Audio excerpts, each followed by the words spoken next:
pick to win it all. We have a lot of storylines, so I'm going to share some of those storylines to articulate those who may not have joined us yesterday on the stream. This is TPO Pro, ARG Live, St. Louis, top 8 action.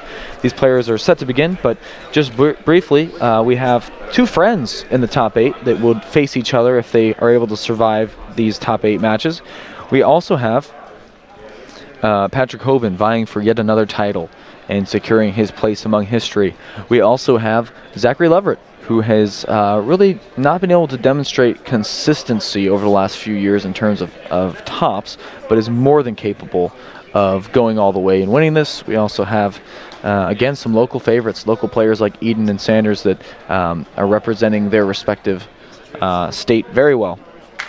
And so we will continue to build the coverage.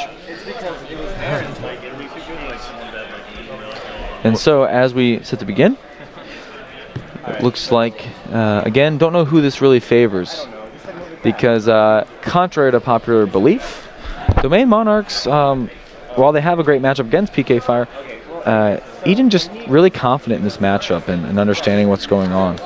Well, so Robert's maining 3 Majesty's Fiend in this build, I believe. Yep. So Eden's got a real advantage with the Fog Blade. With the Fog Blade and outing that. And there's a start. So we are underway here, top 8.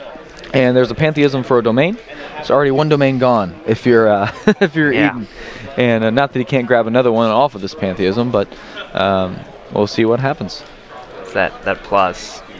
It looks like Eden has 2 Fog Blade in hand. And that's great. Great for Eden. So again, just we're underway here. We're live. Elite 8. ARG St. Louis, TPO Pro, Jeffrey Michael Percher, the Dougie Master, and it's 8,000 apiece here in the early stages of this one. We've got a tenacity for a Pantheism reveal, and he's probably going to grab a return from this.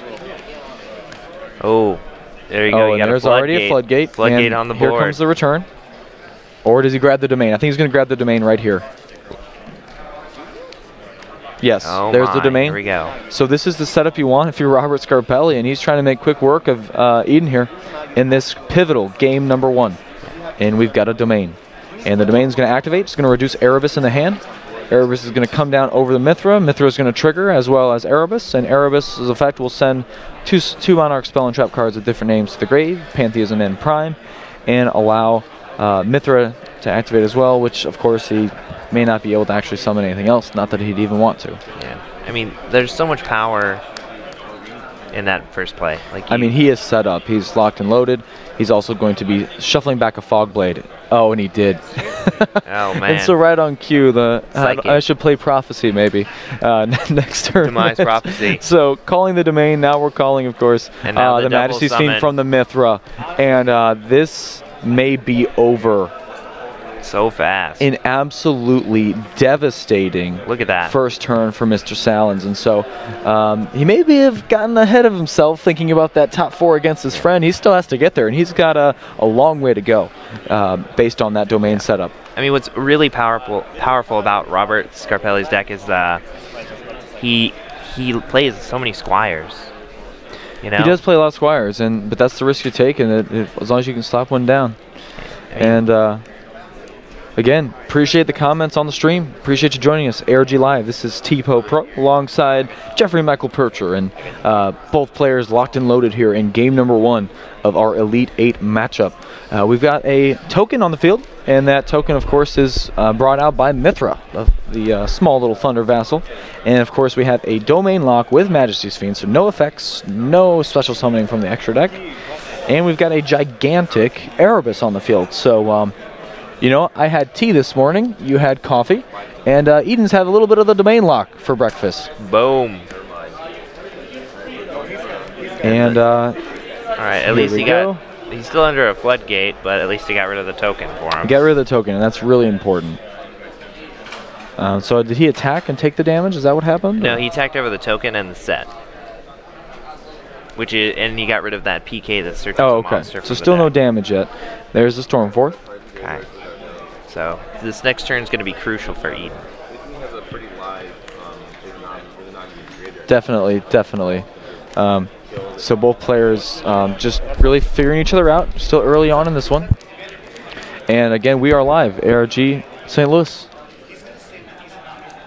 He does.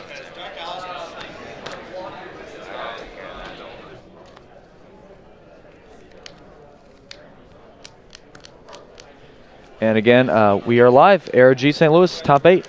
And we have a domain lock. We've got Terratop, and it's going to activate because Fog Blade is negating the effect of Majesty's Fiend. So this is starting to heat up. Eden digging deep here, searching for answers.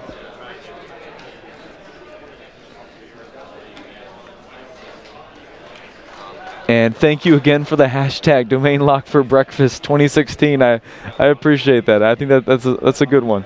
And so Eden digging deep here. We'll see what he can find. Obviously he is searching attack on Tomborg, and that'll allow him to at least survive. But I think he has bigger plans.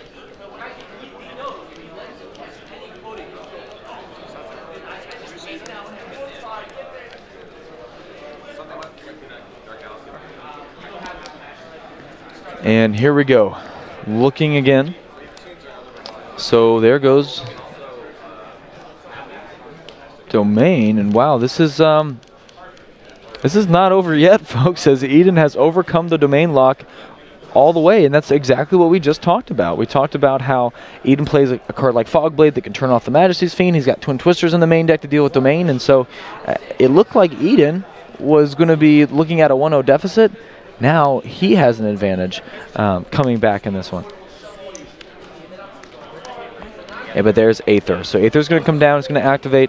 It's going to send a spell and trap to the graveyard and then bring out a Kuraz to pop both probably a Speedroid Terratop and itself to draw both players a card and end the threat of Eden's turn. You know, what I think is great about Aether's card design is that it literally comes down from the hand like it's from heaven and just summons on your opponent's turn. That's interesting.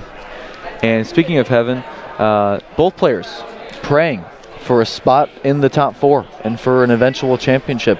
And we'll have to see what happens here as both players are just really hoping and again, praying that this all works out. And both players demonstrating that they are well prepared to handle each other's different locks and setups. I think he's going to go in for it. There it is. Yeah, he does. I mean, the card advantage is so simplified right now that it's going to be really hard for Eden to counter another Majesty's Fiend. Top 8. ARGCS St. Louis 2016. If you're just joining us, this is Tipo Pro alongside Jeffrey Michael Percher, the Dougie Master, bringing you coverage. Still, don't even show any damage has been dealt yet as Olivier hits the field. And he's going to first use the effective cloak, grabbing boots. And then from there, bring back the cloak and bring the boots. And there's a nice little 2 for the price of 1 there. And we've got a Dante hitting the board that's going to mill off and just, again, gain some more advantage. You know, Jake Finney is out, so the defending champion from ARG Charlotte was defeated by Monarchs last round. And a great mill comes down as Alec is going to be able to negate a card, but more specifically, we have Sir. Sir can bring back Farfa, but he chooses not to, realizing that it would just die. So really nothing there. There's a Utopic Future. Wow. Here we go. So now we're going to get some damage in soon. And Jeff, who has upper hand in this? Is Eden, has he come all the way back from the domain lock? It's impressive. Like, let me just say this, Eden, he's a local St. Louis player, and he just knows this deck. He knows this deck inside and out. He's been playing it for a while. He even said, I'm not afraid of Domain Monarchs at all. I play several Alfs to it in my main deck, and for them to waste that play, that's totally okay with me. Now, we do know that Robert has the Stormforth in hand to counter. Right, and so does Eden. So he's obviously more than aware of that. He's got those Dantes underneath, though, right? Or no, he has a Leviair and a Dante. Yep, so Leviair and a Dante underneath. That'll get him back, maybe Sir or Farfa, start setting up some game shots. I think the right idea would be to crack off the turtle first. Again, appreciate the watchers. We'd love to continue to boost the following today. Get up over 1,000 is the goal. So reach out to your friends, reach out to your family, your ex-girlfriends, whatever it is, whoever you have on speed dial. Appreciate you reaching out to them and increase the viewership of the stream today. We got great coverage today from your Elite 8 here in St. Louis, ARG.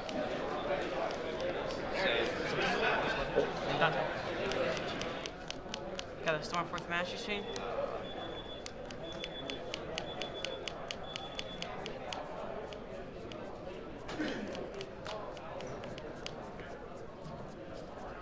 So again, some people had asked. Attack direct for 2-8. So I'm wondering if he attacked directly for 2-8, or if we're missing any life points. I'd appreciate an update. Absolutely. Here comes an idea, and here comes a fog blade. And of course, that is exactly the reason why you don't want to play a card like Idea against this deck. You have to understand that the advantage isn't there. Now, he may not have had a choice, but it's just further exemplifying this kind of controversy we've had versus, you know, are you going to play a card like Mithra versus Idea? Do you play some or the other? Do you play all or nothing? Do you even play them at all? And so that's just an example of, again, Eden realizing that the majority of Monarch players are shifting back to Idea and Eidos because of its advantage in the mirror match, which is really, like we talked to Patrick Hoban yesterday, it's a great advantage. But obviously in this matchup, not the case. Well, it's just so powerful. It's like a tour guide that yes, gets Steven you back Stangler a spell is still card. in with Infernoids. But yes, getting back that spell card you mentioned. Continue. Yeah, so you literally combo off, then you get the card back. After your combo's done, you keep drawing, you keep moving. It's really powerful, and it gets Monarchs, like after that first summon, it gets them out of so many bad or hard hands, and after there's the Eidos in the grave, you can banish it, special summon Edia and Tour Guide again. That card is so powerful. It's really powerful. So I think it's worth playing, even through these Fog Blades cards. But it is an interesting choice players have to make. Well, and I think that this match, also, just to recap, don't really have time in these matches, so that's why there's no time up at the top, but definitely keeping track of the life points. Would love to hear if anyone else has thoughts on the life point count. But this is game 1 in our top 8 feature match. Robert Scarpelli with Domain Monarchs versus Eden Salins and PK Fire. And Eden was just joining us on the stream a moment ago, talking about his deck, talking about some other decks still in the field, and what he thinks can win. He, of course, expressed confidence against this particular matchup and seems to be very focused. And a lot of PK Fire that we've seen on the stream this week, to a first turn Domain Majesty lock, they've scooped it up, and Eden decided not to and had more than enough answers to come back in this one. So again, appreciate the chat, appreciate the viewership. I'd like to turn your attention back to the match, where we have F-Zero. We've got an Erebus as well as an Idea. Erebus is in defense mode. We also want your thoughts in the chat about what do you think who's gonna win this match and why. Love to get your feedback as we dive into this game number 1. We will be grabbing the deck list as well, so that we can get some more insight into their decks as well as their side decks coming up here in a few moments. I actually don't know if I can, because they have the deck.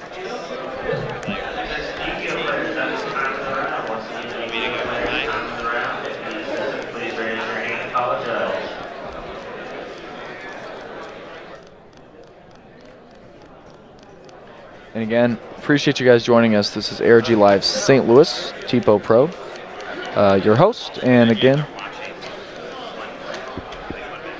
we're trying to get some deck lists. Weren't able to get those before this match, but obviously they are available online as well.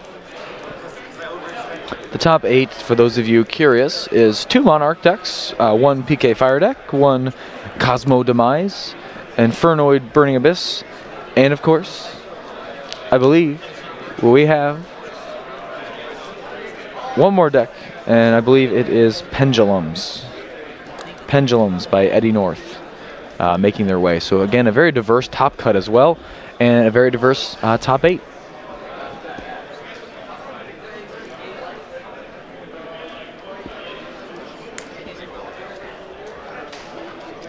So again, we are live, ARG.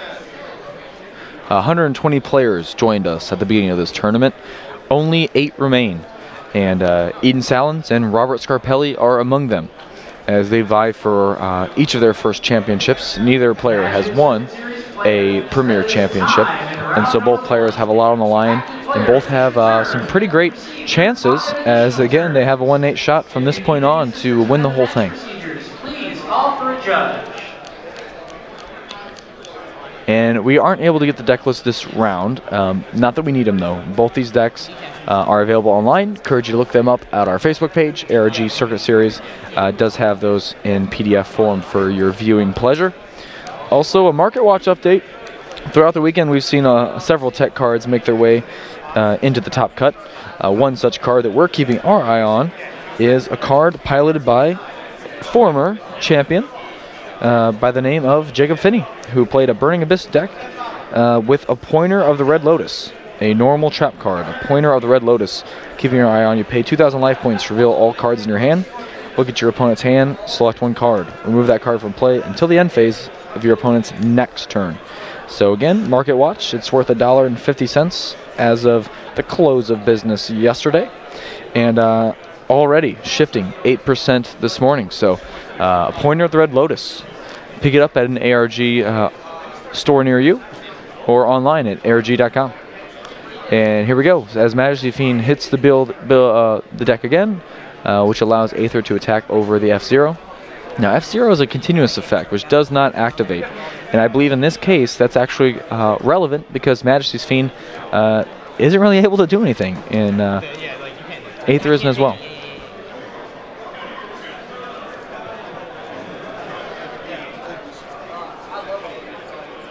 Again, appreciate all the feedback on the stream this weekend.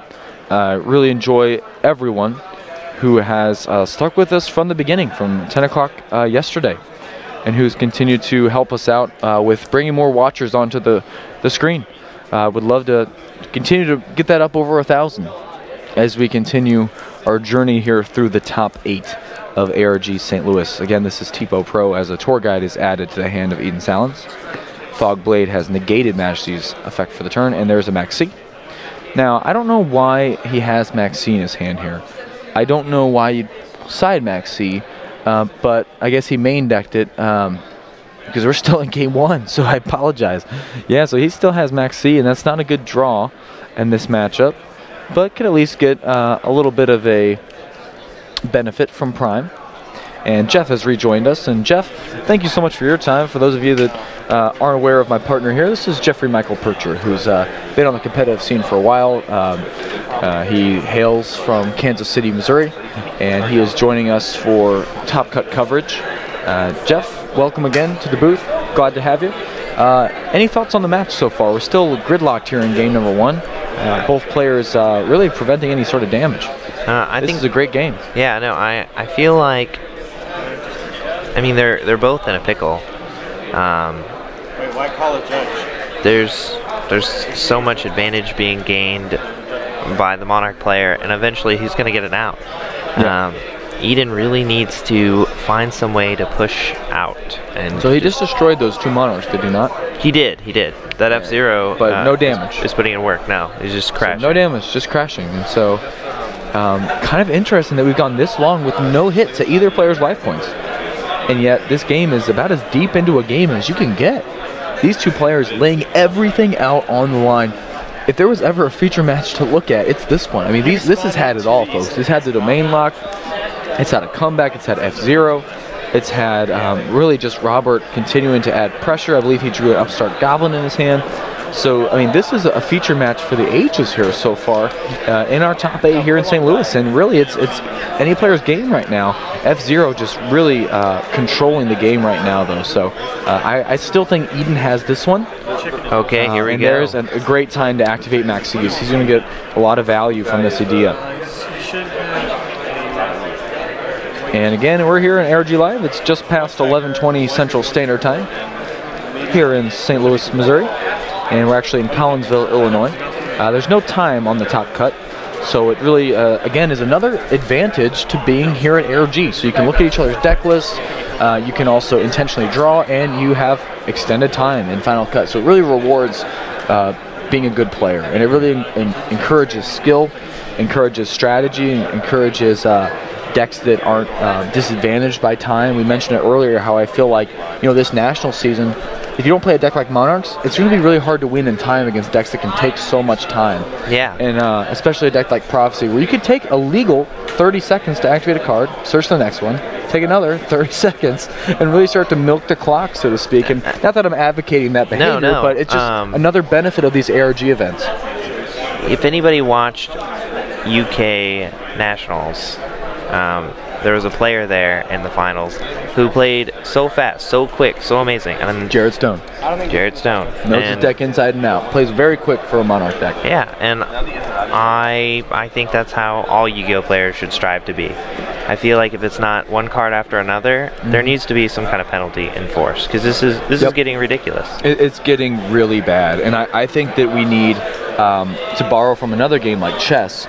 We need to look at having that timer on the table, so that it's in real time and that it is clocked. Like in Dev Pro, I think you have only so long to finish your turn, and then you know that's something that we don't talk about. And I know that this is a great match. I'm not trying to detract from this match or what's happening here, but while we have just a bit of break in the action, I think that's something we could come back and visit when the match is over, just about this concept of time and this concept of playing and really doing things, and not to kind of be gender specific, but in that gentleman's agreement kind of way of what's an applicable speed, and is that something that we need to look at from a player perspective and adjust accordingly, so that we can continue to be successful while still having fun, which is still at the heart of this game. And every other strategy game has a time component.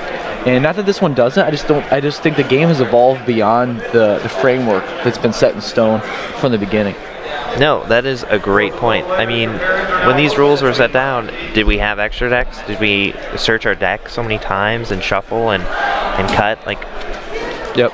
It's just it's very interesting. Here's a lot of damage coming through, so we're going to add that up for you. So we have the 800 from Idea. We've got 1,000 for the token. 1,000 for the token. And so then 2-4 for the Majesties. Plus 2-4 for the Majesties, and there's another Majesties on the board. Yeah, but that's locked. But that one's locked up. So 42 is the damage. Knocks him down to 38 for Eden Salin's PK Fire deck. All right, Eden, what are you gonna pull out of your hat this time? And someone in the chat kind of prophetic in a way of asking, does Eden main deck Regeki? Because that would be the card to draw, but instead it's another Max C. So we're seeing these deck choices really come up big here at the end. Oh, a Max C, that's just not a card you want to draw in this situation. It's essentially a blank. He's got another Majesty's Fiend, so he's got a normal summon, Calcab. Attack the head, okay, that's fair, because he's under damage, Majesties. I believe 500 damage, is that correct? Is it 1,300, I believe, for... I believe so, yeah. So, we'll update that as well. And I don't really know why he did that. He did it because the Majesty's Fiend was to negate it. Great. So, again, just making advantage of that. So, again... Sometimes you just got to take what you got and roll with it. Well, and no, that's great I mean, insight from you as well, Jeff, and being a player that definitely helped me out on the stream this weekend with being able to help out in a variety of ways, and so. And I think they're going to pick this up. So Robert does take game number 1. Folks, if you're joining us, it's Tipo Pro alongside Jeffrey Michael Percher. Game 1 is in the books. And who else? Robert Scarpelli. Saw him on the stream yesterday, and he is back with a vengeance, securing a Game 1 victory over Eden Salin's PK Fire deck. And let's see here, we're going to reset the scores as these two reset their deck lists. We'll come back here in a few moments with game number 2, but in the meantime, I want to get back to an earlier point we're making, which is come out to ARG and come experience it for yourself. It's a $35 entry if you've never been to one. It includes tickets to the main deck as the main event, as well as either your choice pack of sleeves, a t-shirt, or a mat. In addition to that, you also have the choice to participate in unlimited side events, so even more incentive to come back the next day. And again, just continuing to enjoy what ARG has to offer, whether you're an extremely competitive player or a casual player, or somewhere in between. There's something for everyone at ARG, so I encourage you to check out our Facebook page and our events page and find an ARG event near you. We'd love to have you and meet you. So thank you so much for your time. This is Tipo Pro alongside Jeffrey Michael Percher. We are bringing you live coverage. It is game 2 coming up next in your Elite 8. Robert Scarpelli and Eden Salins. It is Domain Monarchs versus PK Fire. And so, Jeff, Eden, very confident.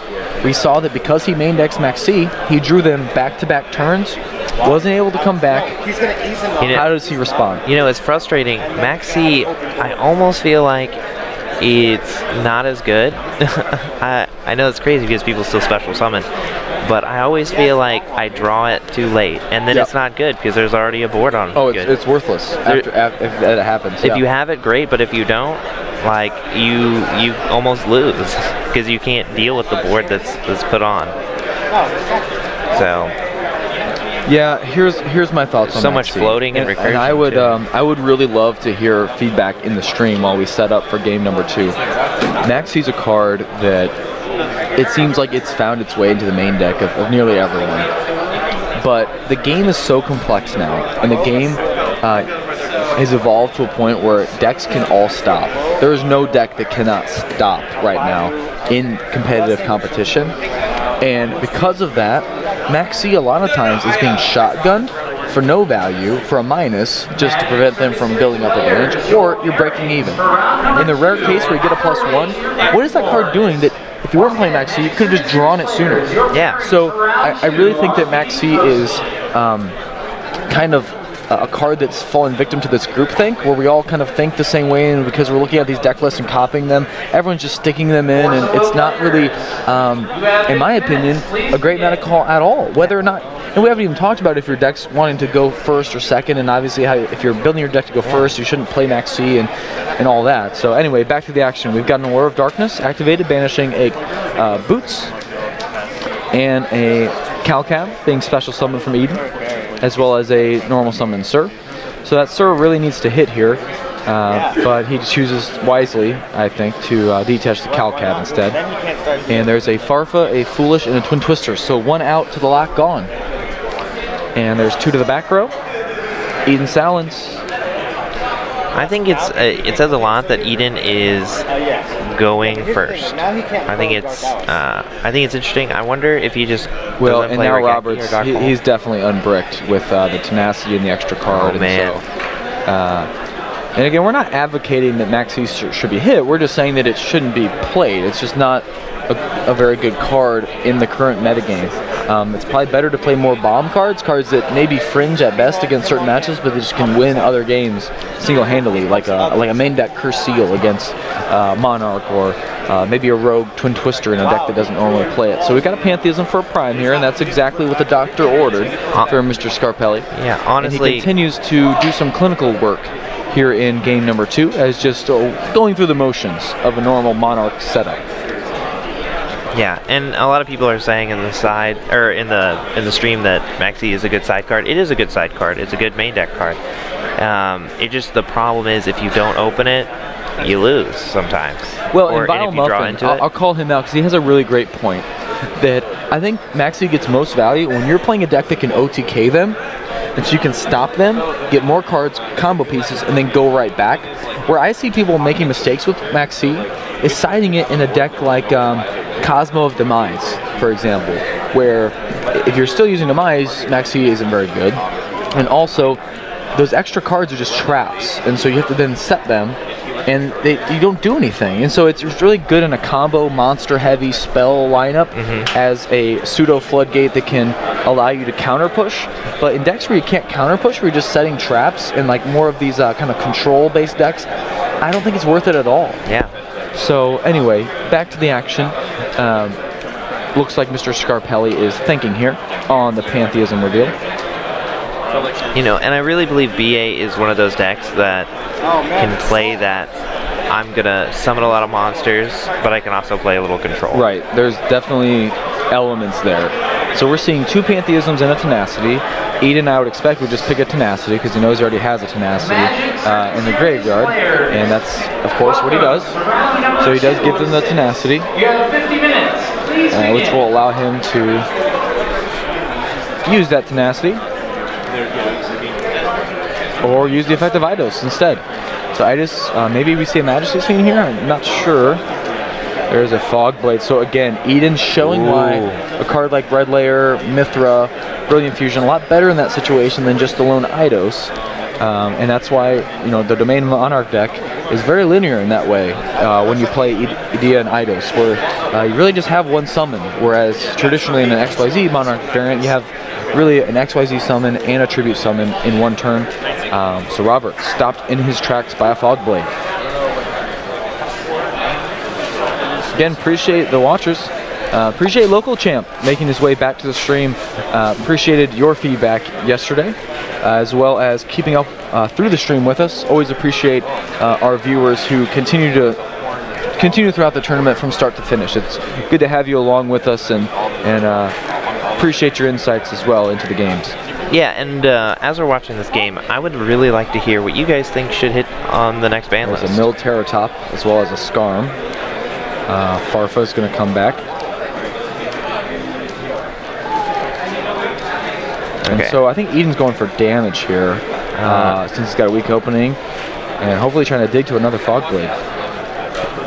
Well, I think he's gonna.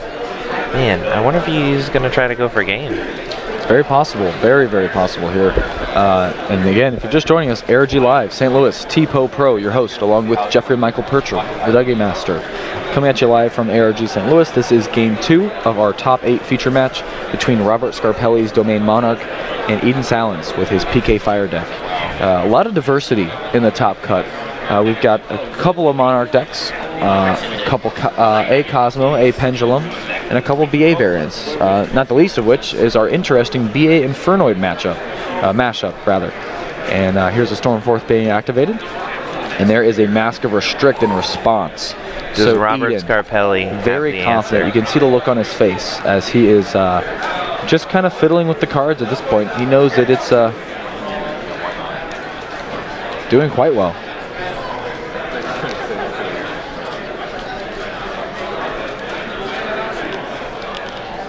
And so there's an attack over Prime. Still no life damage dealt to the life points. But again, we're still pretty deep in this one, as there's a Tenacity. And we'll see what we grab here.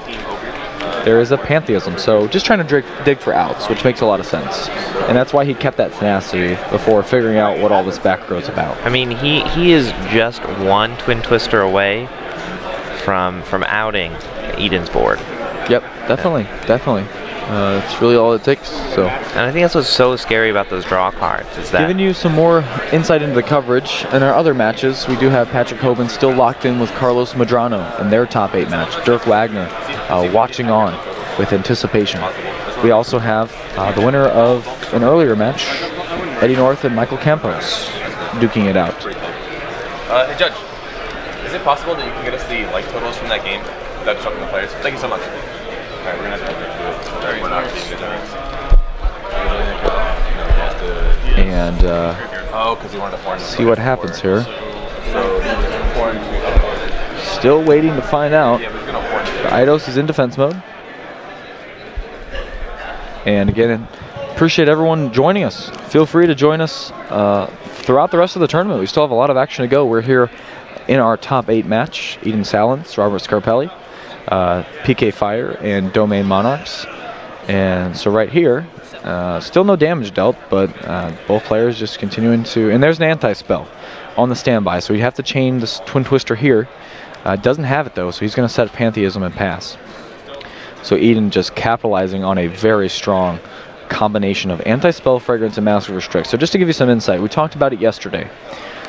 Mask of Restrict is great, but once it's outed, typically the Monarch player can assert control over the duel. So by playing 2 floodgates on top of one another, anti-spell and Mask of Restrict, you are basically securing that restrict for more turns than you would normally.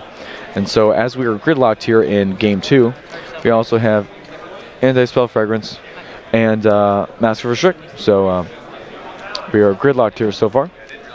And bear with me a few moments. Half. So it goes above the 3 racks, 3,000, yeah. Effect search. Frag gloves. Normal. Fog blade. Special. And again, getting back to the action, it looks like we've got what looks like a scoop coming from Mr. Scarpelli. So again, for those of you just joining us, ARG St. Louis, TPO Pro here in Collinsville, Illinois. And it looks like we are moving to a decisive Game 3. We're going to Game 3. So they're going to Game 3. You heard it from Eden himself. Both players really dictating the pace of play there with trap cards and Mask of Restrict and Anti-Spell, all but sealing the victory for Mr. Salins. So this Game 3, a lot at stake. A chance to make it into the Final Four here in ARG St. Louis. And so appreciate the chat as always. Love to hear some feedback into where you think this is going to go. Obviously, we have a Domain Monarch versus a PK Fire deck, and it's an interesting matchup for a variety of reasons. On the one hand, you've got a Majesty's Fiend Domain Lock, which prevents Eden from asserting any sort of field presence through the use of cards like Dante, the Traveler, or the Burning Abyss. But on the other hand, you've got Eden playing a PK Fire variant, which gives him access to Fog King. And Fog Blade, excuse me. So Fog Blade is a trap card that's going to allow the effects of Idea and Eidos to be negated, at which point Robert's turn is essentially over. And so both players have specific advantages and disadvantages, both from a card choice perspective and just from the mechanics of their own respective decks. So right now the top 8 is Monarch versus Monarch Spheroid BA. We also have Monarch PK Fire, Domain Monarchs this game, and we also, in our other match, we have BA Infernoid versus Cosmo. And so, speaking of that Burning Abyss Infernoid deck, we have none other than Mr. Sanders himself, who will be joining us shortly as we continue to draw insight from players here at ARG St. Louis. And so, also want to get Mr. Sanders' feedback about his buddy and his partner in crime, Eden, who is gridlocked in a Game 3, as both players are getting set for that decisive game that will determine if Eden will play against Sanders here in what would be a matchup of two very close friends who are well acquainted with their decks. So again, they're shuffling them up, and let me go ahead and reach out for an interview.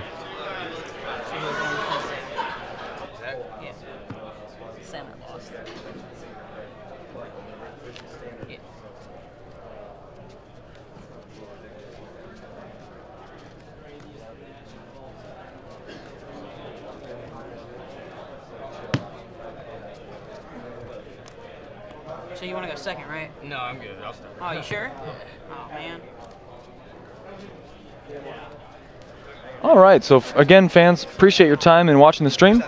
We're bringing on Mr. Sanders himself. Welcome to the booth. Come on and have a seat next to me, and we will get you locked and loaded here.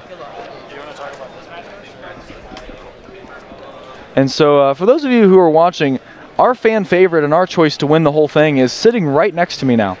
And he is piloting a very innovative version of Burning Abyss and Infernoid. I don't know which one you would classify it as, or if it's a true hybrid. So welcome to the booth, Mr. Sanders. How are you? How's it going? I'm pretty good. How are you?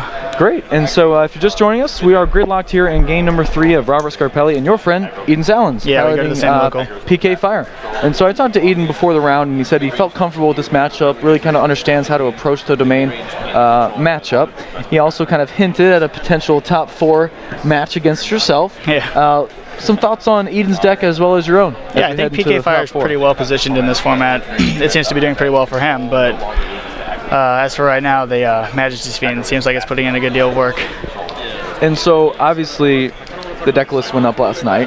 There was one deck that stood out among the rest as being really kind of evolved from decks we've seen in the past, as the format's gotten a bit stale from a deck building perspective. And that was your deck. Yeah. So if you don't mind just sharing what led you to those card choices, how you started figuring out this interaction, and why you chose ultimately that version of Burning Abyss and Infernoid. Yeah, so I actually played Infernoids when Reasoning was at 3. And after the hit, I mean, I still think that Infernoids are probably some of the strongest monsters in the game because they do such insane things to establish boards.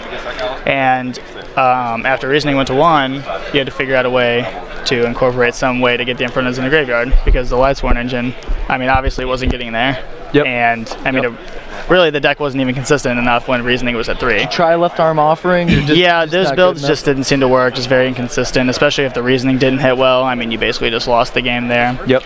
So what I figured is I could just put Burning Abyss into the deck as like a side engine to just like summon off Dantes and Beatrices and just to dump all my cards. That's awesome. And I actually took my local Yeti Gaming had an Ascension Sky Dragon tournament, like a prize card tournament, and I ended up taking that deck to it, and I ended up winning that tournament. That's what I heard from Eden. So no reasoning in the deck list. Yeah, because I actually main deck 3 Max D because I think it's a really good card in this format, so I didn't want to hit it off of Reasoning. Otherwise, if I wasn't main decking the Max D, I definitely would play Monster Gate and Reasoning at 1.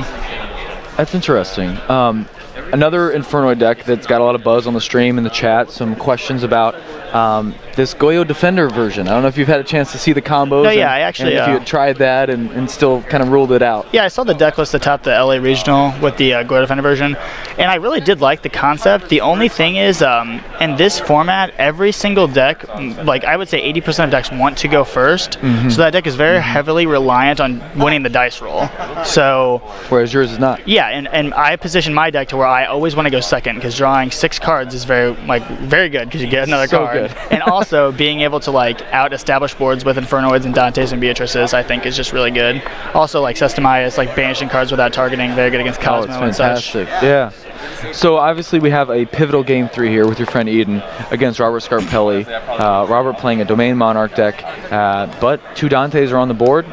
Eden seems to be off to a good start. Yeah, he looked like he was. What are your thoughts? Yeah, he looked like he was stumbling in the beginning, not being able to out the Majesty's Fiend. But I feel like, I mean, with double Dante now, no Domain on the field, Eden seems like he's in a pretty good position. Probably setting a Fog Blade here, so that should be pretty good. Interesting. And definitely a Scarm Switch is going to help for Tour Guide next turn. The viewers have also been interested in tech card choices over the weekend, and there's one card that stuck out from a list. I don't know if you had a chance to see Jacob Finney's list yet. I did not know. He was playing 3 copies of A Pointer of the Red Lotus. Oh, actually, yeah, I heard trap about card that. And pay 2,000 to look at your opponent's hand and banish one. The card, right? What are your thoughts on that? Is that something you see spiking after this event, or is it just a one-trick pony? I'm just gonna have to go look for it in my old stack of cards. But no, I think I love it when people bring like new and innovative cards and deck choices to tournaments. I feel like it gives them an upper hand. And I feel like, I mean, obviously it's working for him, so definitely. Congrats to him for finding that. And I see double Valor in the hand of Eden. Yeah, this is looking pretty good for him. This is looking really good for Eden. Yeah, especially if he can. So let's just make an assumption. Don't want to any bad mojo or anything, or any bad juju on this, but if Eden should win, what are your thoughts on the potential matchup of your deck versus his? Who has the advantage? He has Fogblade, which is pretty good. I actually lost my top 8 match to Cosmos, so I am no longer in the tournament. Oh, so your predictions are incorrect. Oh no! Yep, I played against Zach Leverett, and he beat me so Zach was able to yes, the demise. I was curious if you would have an advantage because you have a lot of fire monsters. That's the thing. I actually, in retrospect, I thought the matchup was good for me, but the only way for me to beat like trap cards in the Dark Destroyer is to make F-Zero. And if he ever has a Chaos Trapple for the F-Zero, that's exactly what happened in Game 1. He Chaos Trappled my F-Zero and I couldn't win. So it's still relevant. Yeah. In the context of the game. Yeah, exactly. So I would say that version of the Cosmo deck is probably one of my worst matchups because it's so hard for me to out the Dark Destroyer with trap cards. But in a regular Cosmo deck, I mean, they're playing like 3-4 trap cards called Hundreds and Cosmojo maybe at most, or the Fire King Island version. I have a very good matchup against those decks because F-Zero usually gets through pretty easily. So Nationals is coming up. Are you planning on going? Oh yeah, dude. Gotta take the Infernoids. So we had an interesting discussion yesterday on something that isn't really talked a whole lot about in the context of Yu-Gi-Oh! Up until Nationals. And it's this concept of time. It's this concept of the fact that we're seeing a point in the game where you're interacting on both phases of everyone's turn, and just how grindy this format has been, and really the focus that you have to sustain over multiple matches, and how in a national setting you have to do that for 12, 13, 14 matches, and it may be unprecedented in the game of Yu-Gi-Oh! Where you really have to have that kind of focus, especially when playing like Monarchs versus Monarchs the whole day. What do you think Nationals is going to look like? What decks do you think stick out to you as an advantage? And what do you think with regards to time, a deck like Cosmo being successful? I just don't see the parallels there in the context of time. Yeah, actually, Eden and I were actually having a pretty good conversation about this. The guy who is playing the game right now. We were talking about how he thinks that PK Fire is the best deck in the game currently, and I just have to disagree. I think that there actually is no best deck currently, and that every deck can either win or lose, and there's like 5 different very well positioned decks, and I actually love a format like that. And going to internationals, I feel like that sparks for like a healthy format, because I mean personally I hate 1 to 2 deck formats, and I don't think that those are well positioned in any format. But in a format like this where you have like pendulums, any BA variants, PK, Cosmo, Monarchs. Like, you have so many different decks that people can play, and I feel like that's very good and healthy for the format, even though people think it might be stale because they've been around for so long. Yep. And I feel like the people at Nationals who find the tech cards and find the engines that work the best are going to have, you know, a better outcome at a higher level tournament where there's a lot of stress and a lot more rounds that are happening. Awesome.